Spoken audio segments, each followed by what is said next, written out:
aad ka dhagaysataan mowjadaha gaagaaban efemyada magaalooyinka qaariyo barteena internetka ee bbcsomali.com.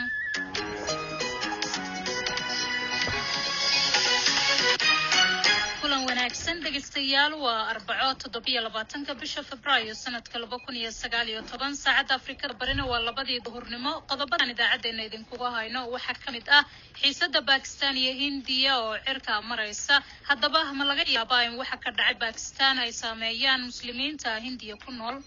حالات هذه هذا الحالات على حسب بعض العناصر إنت بدن ومسلمين اللي تعتبريستو ما تقصد بمسلم أو يبيجوا وحوالي إنه قبضنا وعلى معنا.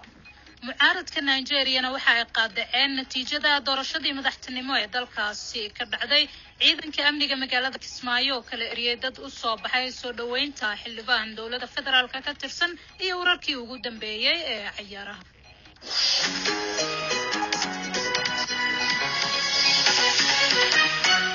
soosaaraha barnaamijka waa Maxamed Cabdiraxmaan, anigoo Faadmo Macalin Abuukar ayaa idiin soo jeedinaya. marka horese waxaan barnaamijka ku bilaabaynaa qodobada wararka caalamka iyo Fartuun Ismaaciil Axmed. Fartuun. Faaduma, waxaa sii kordhaysay xiisada ka dhex aloosan dalka India iyo Pakistan iyadoo Islamabad ay sheegtay in weerar cirka ay ka fulisay xadkeeda ayna soo riday 2 diyaaradood oo kuwa dagaalka ah oo ay leedahay India kuwaasoo soo galay hawadeeda Kashmir. Pakistan ayaa intaasi ku dartay in ay xirtay mid ka mid ah duuliyaashii diyaaradaha. ilaa haatan wax jawaab ah kama aysan bixin India arrinkana. musharaxii looga guuleystay doorashadii ka dhacday dalka Nigeria Atiku Abubakar ayaa qaadacay natiijadii kama dambaysta ahayd ee la shaaciyay, taas oo mar kale ku guuleystay madaxweyne Muhammadu Buhari. afhayeen oo hadlay Mr. Abubakar ayaa sheegay in maxkamad ay la aadi doonaan. shil tareen oo ka dhacay magaalada Qaahira ee dalka Masar ayaa lagu soo waramayaa inay dad ku dhinteen. telefishinka qaranka Masar ayaa shaaciyay in ugu yaraan ay 20 qof ku dhinteen, 40 kalena ay ku dhaawacmeen shilkaasi. wararka ayaa sheegaya in tareenka oo xawaare sare ku socday uu darbi ku dhacay kadibna la arkayay dabka kacay. ugu dambeynna aqalka hoose ee dalka Mareykanka ee xisbiga dimuqraadigu maamulo ayaa sheegay inay meel mariyeen sharci ka hor istaagaya madaxweyne Donald Trump inuu ku dhawaaqo xaalad degdeg ah. arrintani ayaa la xiriiriyay qorshihiisa ku aadan darbiga laga dhisayo dalka Mexico. warkiina waa inaga inta. aad baad Fartuun u mahadsan tahay dhageystayaal. haatana u diyaar garooba qaybaha kale ee idaacadeena. waa tahay dhageystayaal, sidii aad warkeenaba ku maqlayseen, dowladda Pakistan ayaa sheegtay inay soo riday 2 diyaaradood oo kuwa dagaalka ah oo ay leedahay Hindiya kuwaasoo soo galay hawadeeda Kashmir. Hindiya ayaanan weli arrintaasi ka hadlin. Pakistan ayaa sidoo kale dafirtay in iyadana laga soo riday diyaarad. Hindiya iyo Pakistan ayaa wada sheegta Kashmir balse kaliya qayb ka tirsan ay labada ku hayaan. haddaba faahfaahin warkan ku saabsan waxa inoo haya Farax Lamaane. labadan dal ee haysta hubka nukliyeerka ayaa dhowr goor oo hore dagaallo ay dhex mareen tan iyo markii madaxbanaanida ay ka qaateen Britain 1947. muranka ugu weyn ee dhex yaala waxaa xudun u ah gobolka Kashmir. haddaba xiisadan soo cusboonaatay ayaa waxaa la isweydiinayaa waxa ay salka ku hayso. weeraradii xagga cirka ee gacan ku haynta khadka kala qaybiyay labada dhinac ayaa waxay ahaayeen kuwii ugu horreeyay tan iyo 1971. waxay daba socdeen weerar ay mintidiin ku qaadeen Kashmir kaasoo lagu dilay 40 askari oo Hindi ah, waana kii ugu dhimashada badnaa muddadii 30 sanadood ahayd ee Kashmir uu ka jiray kacdoonka looga soo horjeedo xukunka India. koox fadhigeedu uu yahay Pakistan ayaa waxa ay sheegatay weerarka inay iyagu ka dambeeyeen. hadal ay Pakistan sii daysay oo ahaa inay soo riday 2 diyaaradood oo India ay leedahay ayaa waxa uu yimid in yar kadib markii Islamabad ay sheegtay in diyaaradaheeda dagaalku ay weerar ka geysteen gudaha dhulka India. Pakistan waxa ay sheegtay in weerar ay ku qaaday bartilmaameedyo aan ahayn kuwo military ayada oo sheegtay inay ka dhowrsatay waxyeello soo gaarta dadka rayidka ah. hadal kooban oo saxaafadda uu siiyay ayaa waxa uu ku sheegay sarreeyagaas Asif Ghafoor oo ah afhayeenka militariga ee Pakistan inay waayeen waddo kale oo ay jawaab kaga bixin karaan wuxuu ku tilmaamay weerarkii xagga cirka ee India ay ku soo qaaday dhulkooda. Ka hor hadalkaas ka soo baxay dhinaca Pakistan ayaa wasiirka difaaca ee India gabadha la yiraahdo Sushma Swaraj waxa ay sheegtay in Delhi aanay doonayn in xaaladdu ay sii darsato. waxa inta ay ku dartay in India ay bartilmaameedsanayso kooxaha mintidiinta. This was not a military operation. No military installations were. Arrintani ma ahayn howlgal military. Xarumo military lama bartilmaameedsan. ujeedada kooban ee laga lahaa weerarkan ka hortaga ah wuxuu ahaa mid ka dhan ah xarumaha argagixisada Jaysh al-Mohammed si looga hortago weerar kale oo argagixiso oo Hindiya lagu soo qaado. Hindiya ma doonayso in xaaladan ay ka sii darto. Hindiya waxay sii wadi doontaa inay mas'uuliyad muujiso isna xakamayso. India will continue to act with responsibility and restraint. India waxa ay ku dhaqaaqday inay xirtay qaybo badan oo hawadeeda ah. Shirkadda diyaaradaha ee la yiraahdo Vistara waxa ay sheegtay in duulimaadyadii gobolka la hakiyay. Pakistan ayaa iyana waxa ay joojisay duulimaadyadii ka imaanayay ugu yaraan 5 airport oo ay ku jiraan magaalooyinka Islamabad iyo Lahore. qolyaha duulimaadyada la socda waxa iyaguna ay ku soo waramayaan in duulimaadyada caalamiga ah ay ka weecanayaan aaggaas. farxad ayuu mahadsan yahay dhageystayaal. haddaba waa sidee xaaladda magaalada Delhi ee caasimadda dalka Hindiya? Ibrahim Derow oo ka mid ah ardayda Soomaaliyeed ee halkaasi ku sugan ayaan goor dhaweyd ka magaalada Delhi xaaladeedu aad bay u cantahay iska fiican tahay hadda lacagta ka jiro Kashmir iyo maxaa dhacay waxa saameyn ku sameeyay deegaan anaga Soomaali ahaan ama mintaqana Delhi ahaan aad baan waxaan xaaladda aad u fiican xaaladda iska caadi magaalada iska caadi waxaa lagu sugayaa mintaqana iyo officialska aqbaaraha dadka xalay sugayaa walba arrimahaas waxa uu taagaya oo dadku diirin wax kama soo bixin. Ibrahim oo marka ma jira walaac ay dadku ka qabaan xiisadan u dhaxaysa Pakistan iyo Hindiya. way jirtaa xaaladdu aad bay u cakaran tahay. waxa waaye hadda waxa la sheegay tridi maanta in oo golaha opposition party ay ku shirayeen dilhidan ayagoo mintaqana ka wada hadlaya xaaladii oo walaac aad iyo aad aan ku diinayay ilaa saxaafadda lama aysan hadlana wax baarac laakiin walaac waa iska meeshiisi oo waxa waaye dadku dhan walaac bay muujinayaan aad baan loogu wadaxeeyaa waxyaalahaas tahay. markaad eegto bulshada halka aad ku nooshahay ma jiraan dad isku sii diyaarinaya inay magaalada ka baxaan oo ka baqaya inay wax dhacaan? ma waxsaas hadda ma jiraan oo hadda soo muuqdo oo loo jeeda ma jiraan laakiin xaalad haddii hadda ay tahay ay ahaatay waxa xabsida inta badan karto ayay aan fara inta badan oo muslimiin ay ugu taageeraysto marka qof walba oo muslim ah oo Delhi jooga waxa waaye inuu isku badnaado waa arrin laga maarmaan ah. marka adinka Soomaali ahaan tiro intee la ega halkaasi ku joogtaan mana iska warqabtaan? anagu waa shirnaa waa isku imaanaa meelo waxaa jirto Soomaaliya isugu imaado Soomaalida oo qaas ah magaalada Delhi xaafadda marka Soomaalida inta badan way shirtaa oo isla hadashaa wax way isu sheegtaa laakiin xaaladda taagan xaalad annaga ma ahan nafsayso annaga wax keliya ay tahay in bulshada waxyaabaha ay qabanayaan aan kala qayb qaadano oo annaga mintaqana yaa ay jiraan ma aragno laakiin annaga hadda wax khaas oo annaga Soomaali ahaan ama xabsi aan ka jiraan. kaasina waxa uu ahaa Ibrahim Derow oo ka mid ah ardayda Soomaaliyeed ee wax ka barata magaalada Delhi ee caasimadda dalka Hindiya oo qadka telefoonka iigu waramayay ee qaar ka mid ah dhageystayaasheena iyo qodobkaasi bogeena Facebook raayigooda uga soo dhibta waxaana ka mid ah Aadan Xaaji Xasan oo jooga Laascaanood waxa uu leeyahay talaabada ay qaaday dawladda Pakistan ee ah inay isdifaacday waa talaabo ee difaacu nafsi ah oo ay dalkeeda kaga difaacday ray ayaa uu leeyahay kala Cadnaan oo jooga Hargeysa waxa uu leeyahay Pakistan badan waxay ka geysatay gudaha gobolka Kashmir ee qaybtiisa Hindiya ay weerar ka geystay yiri tanina waa argos ay Hindiya kaga argoosanayso dawladda Pakistan. waxa wanaagsan in si degdeg ah beesha caalamku ay u kala dhexgasho labadan quwadood ee ku hubeysan nuclear-ka ayaa yiri. dhageystayaashaasi iyo kuwa kaleba aad ay u mahadsan yihiin dhageystayaal welina halkaad nagala socotaan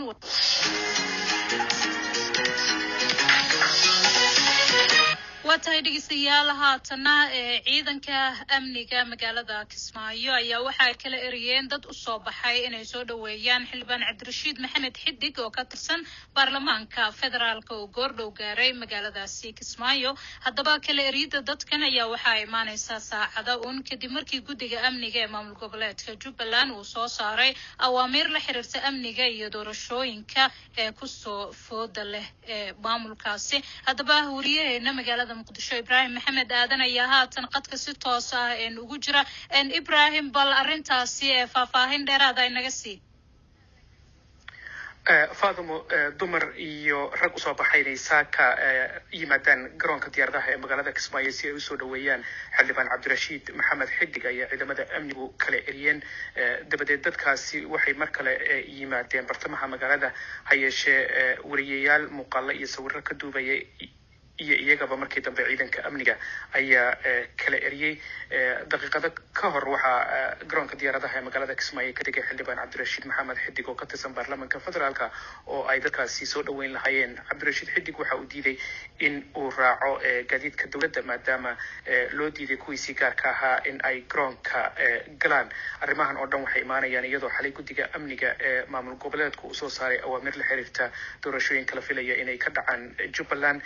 Guddigu wuxuu isla gartay in nidaamka ololaha iyo guddiga xuduudaha iyo doorashooyinka waxaana cid kasta ka reeban bay yiraahdeen khalkhalgelinta amniga iyo ololo sharci darro ah inta ka horeysa dhisidda iyo howlgalka xuduudaha iyo doorashooyinka dowlad goboleedka. Sidoo kale guddigu wuxuu isla qaatay in amniga mushaqadiiso mas'uulna ka tahay dowlad goboleedka Jubbaland isla markaana ilaa waxa sidoo kale guddiga amniga Jubbaland uu sheegay in ay meel ka baxsan deegaanada dowlad goboleedka Jubbaland in ay marka hore soo wargeliyaan dowlad goboleedka si loo sugo amnigooda.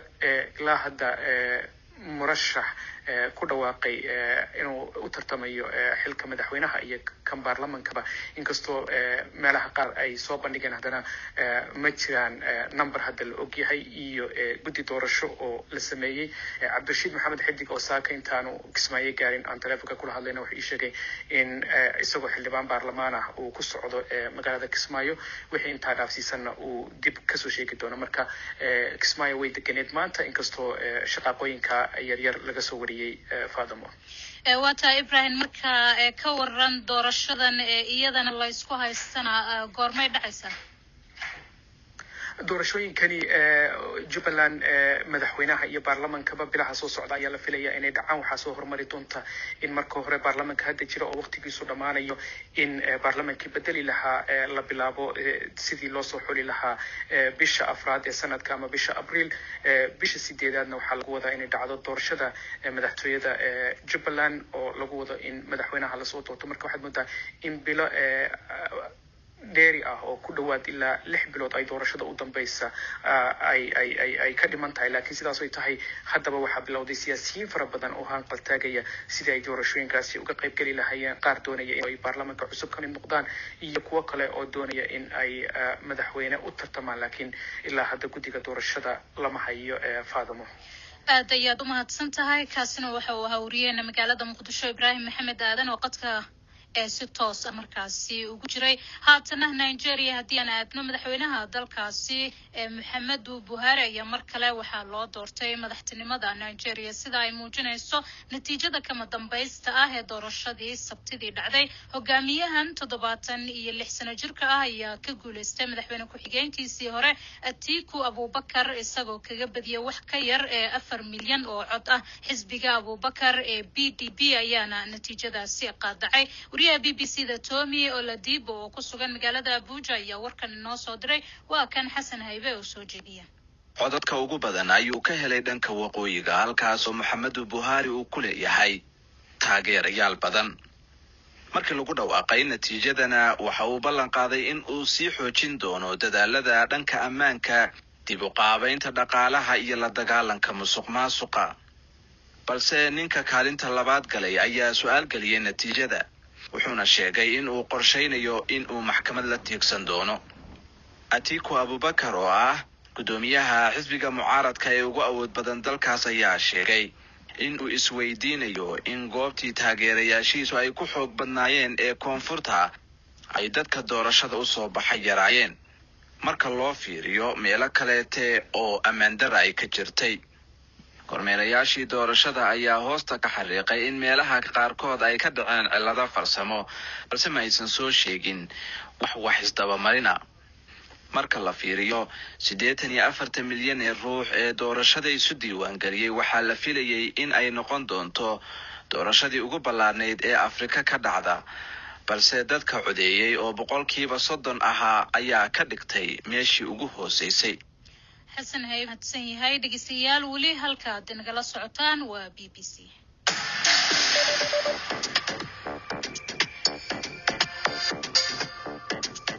bogga internetka ee bbcsomali.com waxaad ku helaysaa maqal, muuqaal iyo qoraal wararkii ugu dambeeyay ee caalamka iyo Soomaalida, sida ay u dhacayaan, halka ay ka dhacayaan iyo saamaynta ay leeyihiin. bbcsomali.com waxa ka go'an daqiiqad kasta soo gudbinta warar la hubo, waraysiyo, warbixino iyo macluumaad aqoon kororsi ah.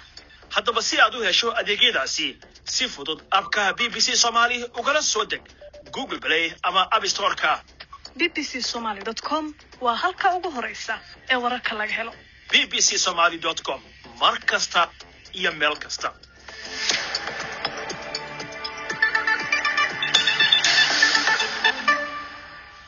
waa tahay dhageystayaal, haatana ciyaarihii haddii aan eegno caawa waxaa dhici doona kulamo muhiim ah oo ka tirsan horyaalka Ingiriiska. dhammaan 7 kooxood ee ku jira kaalimaha hore ayaana caawa kulamo leh. ciyaarta ugu xiisaha badan waxay dhexmari doontaa Chelsea iyo Tottenham. Manchester United oo dhaawac xareeyay ayaa waxaa marti ay u tahay Crystal Palace. Liverpool oo kaalinta koowaad ku jirta waxaa marti u ah Watford, halka ay Manchester City oo kaalinta labaad ku jirtana ay marti gelin doonto kooxda West Ham United. haatana dhageystayaal baafinta maanta waxaa si wada jir ah stuudiyaha BBC-da ee magaalada Nairobi idinkaga soo jeedinaya anigoo ah Samiira Cabdullaahi Jaamac iyo Caasha Saciid Xasan. Caasha, mahadsanid Samiira.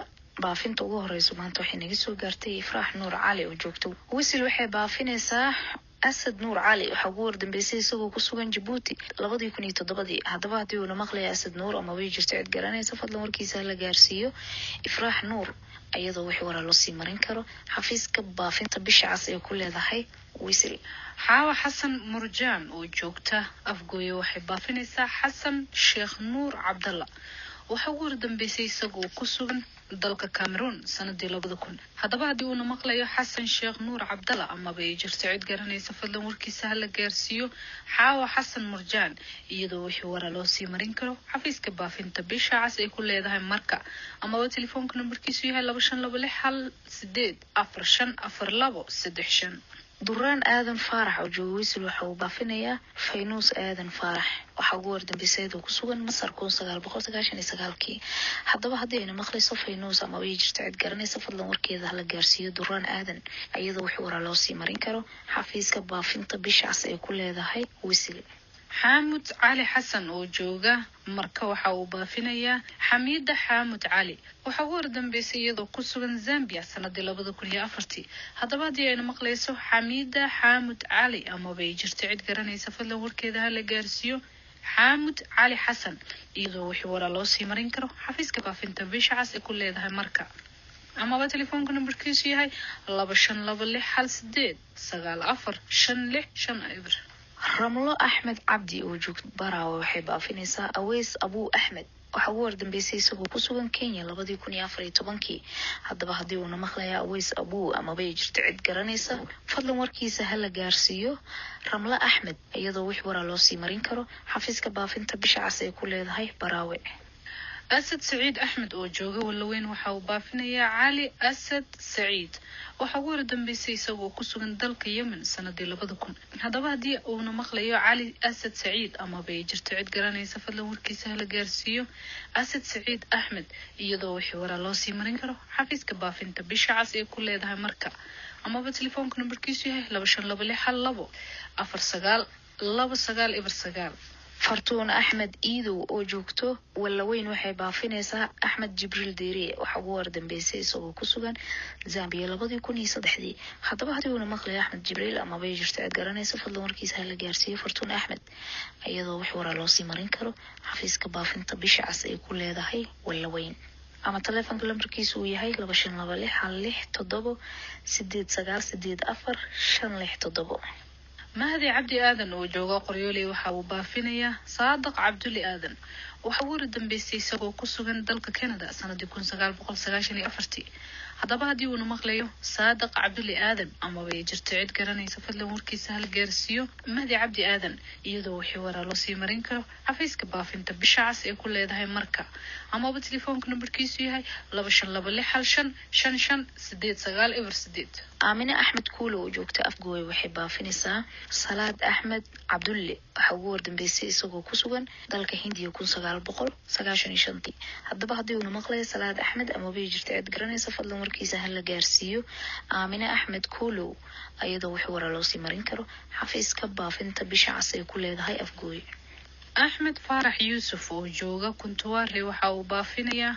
Malyuun Farax Yusuf waxa uu dambeysay iyadoo ku sugan dalkani Kenya sanadii 1997 haddaba haddii ay maqlayso Malyuun Farax Yusuf ama way jirto cid garanaysa fadlan warkeeda la gaarsiiyo Ahmed Farax Yusuf iyadoo wixii waraa loo sii marin karo xafiiska baafinta bisha cas ee ku leedahay marka ama telefoonka numbarkiisu yahay 2556133454 Madiino Xuseen Salaad oo joogto Awdheegle waxay baafinaysaa Ahmad Ahmed Saleebaan waxa uu wardambeysay isagoo ku sugan Hong Kong 1993 haddaba haddii uu maqlayo Ahmad Ahmed ama way jirto cid garanaysa fadlan warkiisa hal gaarsiiyo Madiino Xasan ayadoo wixii waraa loo sii marin karo xafiiska baafinta bisha cas ee ku leedahay Awdheegle Aamina Saciid Jamaal oo joogto Qoryooley waxay baafinaysaa Cali Ahmed Cabdi waxa uu dambeysay isagoo ku sugan dalka Itoobiya sanadii 1995 haddaba haddii uu maqlayo Cali Ahmed Cabdi ama way jirto cid garanaysa fadlan warkiisa hal gaarsiiyo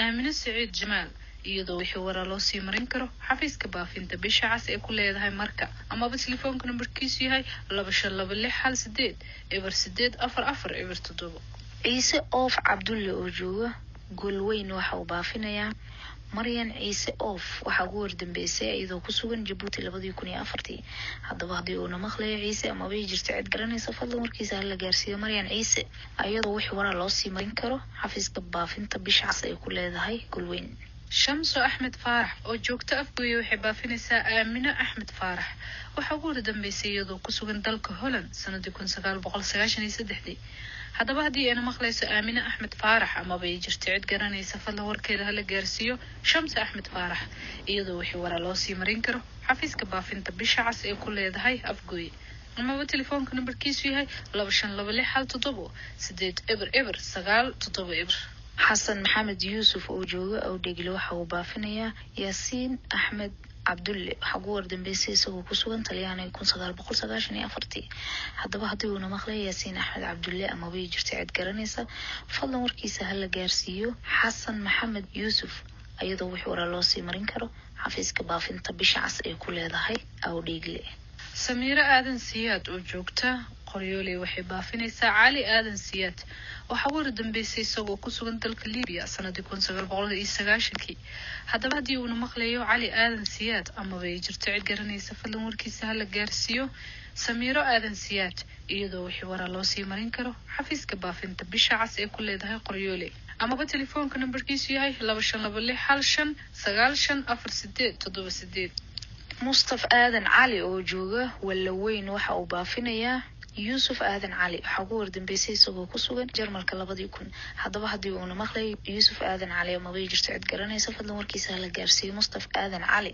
iyadoo wixii waraa loo sii marin karo xafiiska baafinta bisha cas ee ku leedahay Walaweyn ama telefoonka lambarkiisu yahay 25265558 Siyaad Aadan Cilmi oo jooga Garowe waxa uu baafinayaa Aadan Cilmi Siyaad waxa uu dambeysay isagoo ku sugan dalka Yemen sanadii 2014 haddaba haddii uu maqlayo Aadan Cilmi Siyaad ama way jirto cid garanaysa fadlan warkiisa la gaarsiiyo Siyaad Aadan Cilmi iyadoo wixii waraa loo sii marin karo xafiiska baafinta bisha cas ee ku leedahay Garowe Saado Axmed Farax oo joogta Afgooy waxay baafinaysaa Saalex Axmed Yuusuf waxa uu wardambeysay isagoo ku sugan Canada 1995 haddaba haddii uu maqlayo Saalex Axmed ama way jirto cid garanaysa fadlan warkiisa hal gaarsiiyo Saado Axmed ayadoo wixii waraa loo sii marin karo xafiiska baafinta bisha cas ay ku leedahay Afgooy ama taleefanka lambarkiisu uu yahay 2526 eber 61 78 eber 77. samiira cabdi axmed oo joogto walaweyn waxay baafinaysaa jamiila cabdi axmed waxa ugu dambeysay iyadoo ku sugan Hong Kong sanadii 2000 haddaba haddii ay maqlayso jamiila cabdi axmed ama bay jirto cid garanaysa fadlan warkeeda hala gaarsiiyo samiira cabdi axmed iyadoo wixii waraa loo sii marin karo xafiiska baafinta bisha cas ee ku leedahay walaweyn ama telefoonka nambarkiisu yahay 2526 eber. aamina shariif aadan oo joogto walaweyn waxay baafinaysaa faaduma axmed waxa ugu dambeysay iyadoo ku sugan Hong Kong 1994 haddaba haddii ay maqlayso faaduma axmed ama bay jirto cid garanaysa fadlan warkeeda hala gaarsiiyo aamina shariif iyadoo wixii waraa loo sii marin karo xafiiska baafinta bisha cas ee ku leedahay walaweyn ama taleefanka lambarkiisu yahay 2526 eber 6732 eber 267. zaynab maxamed jaamac oo joogto garowe waxay baafinaysaa abshir saciid jaamac waxa ugu dambeysay isagoo ku sugan dalka Yemen sanadii 2017 haddaba haddii uu maqlayo abshir saciid jaamac ama bay jirto cid garanaysa fadlan warkiisa hala gaarsiiyo zaynab maxamed jaamac iyadoo wixii waraa loo sii marin karo xafiiska baafinta bisha cas ee ku leedahay garowe ama telefoonka nambarkiisu yahay eber 9 eber 7 76 eber 18. salaad cabdi xuseen oo joogo walaweyn waxa uu baafinayaa ladan salaad cabdi waxa ugu dambeysay iyadoo ku sugan Canada 2004 haddaba haddii ay maqlayso ladan salaad ama way jirto cid garanaysa fadlan warkeeda hala gaarsiiyo salaad cabdi iyadoo wixii waraa loo sii marin karo xafiiska baafinta bisha cas ee ku leedahay walaweyn. muniira xasan cabdulle oo joogta afgooye waxay baafinaysaa cali axmed cabdulle waxa ugu dambeysay isagoo ku sugan dalka Ingiriiska sanadii 1994 haddaba haddii uu maqlayo cali axmed cabdulle ama bay jirto cid garanaysa fadlan warkiisa hala gaarsiiyo muniira xasan cabdulle iyadoo wixii waraa loo sii marin karo xafiiska baafinta bisha cas ee ku leedahay afgooye ama telefoonka nambarkiisu yahay 2526 eber 8. faaduma mahad cabdulle oo joogta afgooy waxay baafinaysaa cabdi salaad ibraahim waxa ugu dambeysay isagoo ku sugan Hong Kong 2004 haddaba haddii uu maqlayo cabdi salaad ama bay jirto cid garanaysa fadlan warkiisa hala gaarsiiyo faaduma mahad iyadoo wixii waraa loo sii marin karo xafiiska baafinta bisha cas ee ku leedahay afgooy ama taleefanka lambarkiisu uu yahay 2526 eber 67 eber 854. maqsuud maxamed maxamuud oo joogta garowe waxay baafinaysaa axmed maxamed maxamuud waxa ugu dambeysay isagoo ku sugan dalka Yemen sanadii 2013 haddaba haddii uu maqlayo axmed maxamed maxamuud ama bay jirto cid garanaysa fadlan warkiisa la gaarsiiyo maqsuud maxamed maxamuud iyadoo wixii waraa loo sii marin karo xafiiska baafinta bisha cas ee ku leedahay garowe ama telefoonka nambarkiisu yahay eber 9 eber 775 7278. qamar cabdi xaaji oo joogta afgooy waxay baafinaysaa cali yaxye waxa ugu dambeysay isagoo ku sugan Jarmalka 1993 haddaba haddii uu maqlayo cali yaxye ama bay jirto cid garanaysa fadlan warkiisa la gaarsiiyo qamar cabdi iyadoo wixii waraa loo sii marin karo xafiiska baafinta bisha cas ee ku leedahay afgooy. cadar deeq diiriye oo joogta garowe waxay baafinaysaa maxamed dhaqane cali waxa ugu dambeysay isagoo ku sugan dalka Yemen sanadii 2015 haddaba haddii uu maqlayo maxamed dhaqane cali ama bay jirto cid garanaysa fadlan warkiisa la gaarsiiyo cadar deeq diiriye iyadoo wixii waraa loo sii marin karo xafiiska baafinta bisha cas ee ku leedahay garowe ama telefoonka nambarkiisu yahay eber 9 eber 764 sabriin axmed xaaji oo joogto qoryooli waxay baafinaysaa aamino axmed xaaji waxa ugu dambeysay iyadoo ku sugan Hindiya 2013 haddaba haddii ay maqlayso aamino axmed ama bay jirto cid garanaysa fadlan warkeeda hala gaarsiiyo sabriin axmed iyadoo wixii waraa loo sii marin karo xafiiska baafinta bisha cas ay ku leedahay qoryooli ama taleefanka lambarkiisu uu yahay 2526 eber 61 eber 5.